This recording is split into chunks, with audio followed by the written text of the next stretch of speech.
हम बनाना चाहते हैं वो ऐसे मंदिर बनाना चाहते हैं जहां आदमी का व्यक्तित्व ही मंदिर बन जाए, आदमी ही चलता फिरता भगवान बन जाए।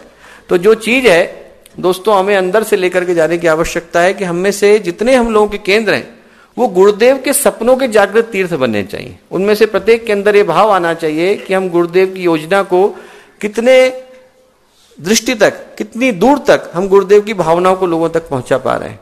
और जिस दिन ये भाव हम लोगों को दे पाए, उन केंद्रों के माध्यम से दे पाए, उन दिनों में सही अर्थों में वो शक्तिपीठ जागृत तीर्थ बन पाएंगे।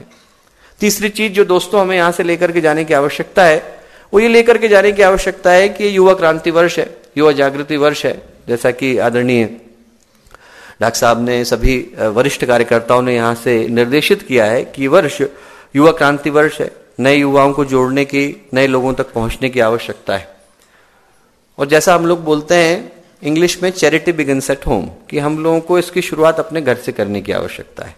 यदि हम लोग ये मान लें कि गायत्री परिवार में 11 करोड़ के करीब कार्यकर्ता है, उतने नहीं है 1 करोड़, उतने नहीं है 50 लाख, हम इतना मान लें कि हम लोगों के 50 लाख एक्टिव कार्यकर्ता है, और ये मान लें कि हर एक के अंदर 2 के करीब बच्चे प्रत्येक परिवार के अंदर ऑन एन एवरेज होंगे।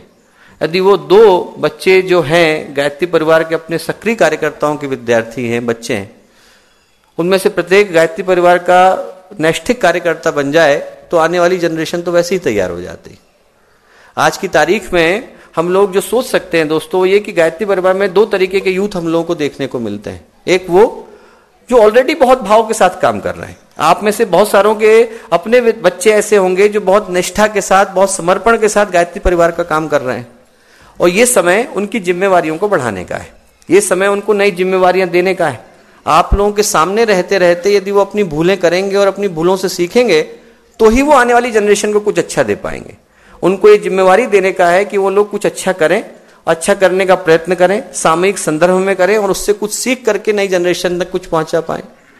और जो दूसरी जनरेशन है वो उन लोगों की है जो हमारे साथ जुड़े तो हैं पर किसी कारणों से वो लोग गायत्री परिवार के विराट रूप को नहीं समझ पाते। वो आते तो हैं पर इस भाव को महसूस नहीं कर पाते कि हमें गायत्री परिवार के साथ क्या करने की आवश्यकता है। दोस्तों उन लोगों तक गायत्री परिवार के परम पूज्य गुरुदेव के विराट रूप को पहुंचाने की आवश्यकता है। शायद हम उनको ये बताने से वंचित रह जाते हैं कि हमारे गुरु दुनिया के अकेले ऐसे गुरु थे जिनने 40 वर्ष एकांत में गुजारे और बाकी के 40 वर्ष में वो उतना लिख गए जितने दुनिया के इतिहास में कोई लिख करके नहीं गया। शायद हम उनको ये बताने से वंचित रह जाते हैं कि पूरे के पूरे सृष्टि के इतिहास में अब तक 4 ही लोग ऐसे हुए हैं जिनने पूरे के पूरे आर्ष साहित्य का अनुवादन किया हो, और उनमें से 3 लोगों के अनुवादन कहीं देखने को नहीं मिलते, सिर्फ गुरुदेव का देखने को मिलता है। शायद हम उनको ये बताने से वंचित रह जाते हैं कि यदि एक व्यक्ति पूरी जिंदगी भर तपस्या करे तो उनके बराबर तपस्या नहीं कर सकता। हम उनको ये बताने से वंचित रह जाते हैं कि गुरुदेव ने कहा था कि मेरे लेक्चर्स को रिकॉर्ड मत करना, उसके बावजूद 6000 से ज्यादा लेक्चर हम लोगों के पास कैटलॉग्ड हैं।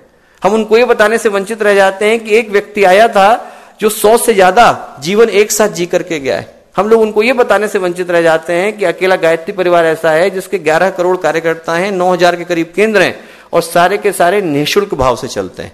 आप लोग शांति कुंज में आए, 1 दिन के लिए आए, 1 माह के लिए आए, 1 जीवन के लिए आए, 3 जीवनों के लिए आए, यहां पर आपसे कभी किसी चीज के लिए पैसा नहीं लिया जाता। हम उनको ये बताने से वंचित रह जाते हैं कि समयदान अंशदान की परंपरा पर चलने वाला यह अकेला आश्रम है। दोस्तों हमें अपने उन युवा भाइयों को यह भी बताने की आवश्यकता है कि ये जो गायत्री परिवार है ये मानवता के इतिहास की दुर्लभ घटना है।